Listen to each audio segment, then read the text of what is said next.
LV Prasad.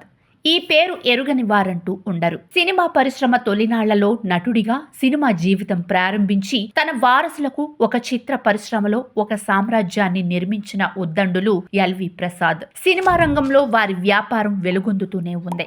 LV Prasad అనే పేరు మారుమ్రోగుతూనే ఉంది. సినిమా రంగంలోనే కాకుండా వైద్య రంగంలో కూడా తనదైన ముద్ర వేసుకుని ముందుకు నడిపిస్తున్నారు ఎల్వి ప్రసాద్ చారిటబుల్ ట్రస్ట్ వారు. హైదరాబాద్ నగరం నడిబొడ్డులో ఉన్న ప్రముఖ కంటి ఆసుపత్రి ఎల్వి ప్రసాద్ ట్రస్ట్ వారిదే. ఇలా చెప్పుకుంటూ వెళితే ఎన్నెన్నో విశేషాలు ఉన్నాయి. ఎల్వి ప్రసాద్ నేపథ్యం గురించి గతంలో ఆయన వెల్లడించిన విషయాలు వినండి. మాది పెద్ద రైతు కుటుంబం.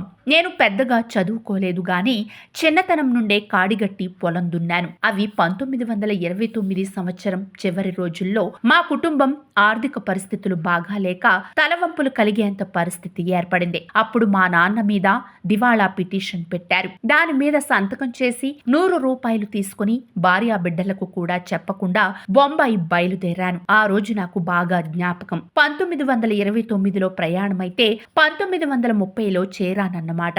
అలా బొంబాయి చేరి దాదర్లోని ఒక హోటల్లో మకాం పెట్టాను. నాకు అంతా అయోమయంగా ఉంది. ఎవరితో మాటలు కలిపే అవకాశం కూడా లేదు. నాకు ఇంగ్లీష్ కొంచెం మాత్రమే వచ్చు. ఇక హిందుస్థానీ, మరాఠీ భాషలు అసలే రావు. నా దుస్థితి కనిపెట్టి ఎవడో నా పెట్టెలో ఉన్న డబ్బులో కొంత తీసుకుని ఒక 20 రూపాయలు పెట్టాడు. అలా డబ్బులు ఎందుకు ఉంచాడో నాకు అప్పుడు అర్థం కాలేదు. బొంబాయిలో దిగిన కొత్తలో రోజు కోహనూరు సినిమాకు వెళ్లి గేటు దగ్గర లోపలకు చాలా ఆశగా చూసి హోటల్ కు తిరిగి వచ్చేవాడిని. నా దగ్గర ఉన్నది 20 రూపాయలు ఎంతకాలం వస్తాయి? హోటల్ వాడు నన్ను వెళ్లగొట్టాడు. తరువాత వీధిలో పడ్డ నాకు ఒక దర్జీవాడు ఆశ్రయమిచ్చాడు. అలా నా పెట్టే దర్జీ కొట్టులో ఉంచాను. రాత్రి వేళ అక్కడే పడుకునేవాడిని. ఉదయాన్నే లేచి కొట్టంతా శుభ్రంగా ఊడ్చేవాడిని. నాకు సినిమా వ్యామోహం ఉందని ఈ దర్జీవాడే నన్ను వీనస్ పిక్చర్స్ లో పని ఇప్పించాడు. పేరుకు నెల జీతం 15 రూపాయలు. ఆ జీతం నేనెప్పుడూ అందుకోలేదు. ఎందుకంటే వారు సినిమానే తీయలేదు.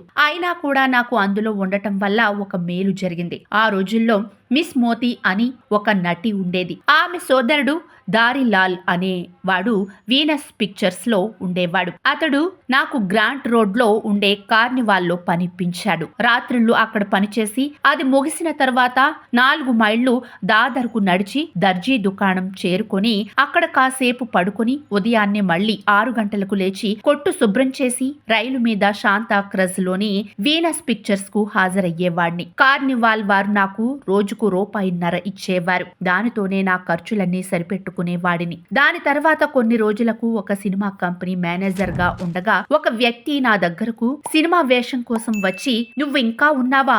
తిరుగు ప్రయాణానికి ఒక 20 రూపాయలు ఉంచానే" అన్నాడు. నా గురించి వాడికి తెలియదు. ఇంటికి ఉత్తరం ముక్క రాయకుండా బొంబాయిలో 21 నెలలు గడిపాను. నా వార్తలు మా వాళ్లకు, వాళ్ల వార్తలు తెలిసే నాటికి నా కూతురు కూడా చనిపోయింది. ఇది నా ముంబాయి జీవితం తొలినాళ్ల విశేషాలు అంటూ వివరించారు ఎల్వి ప్రసాద్ ఓ సందర్భంలో.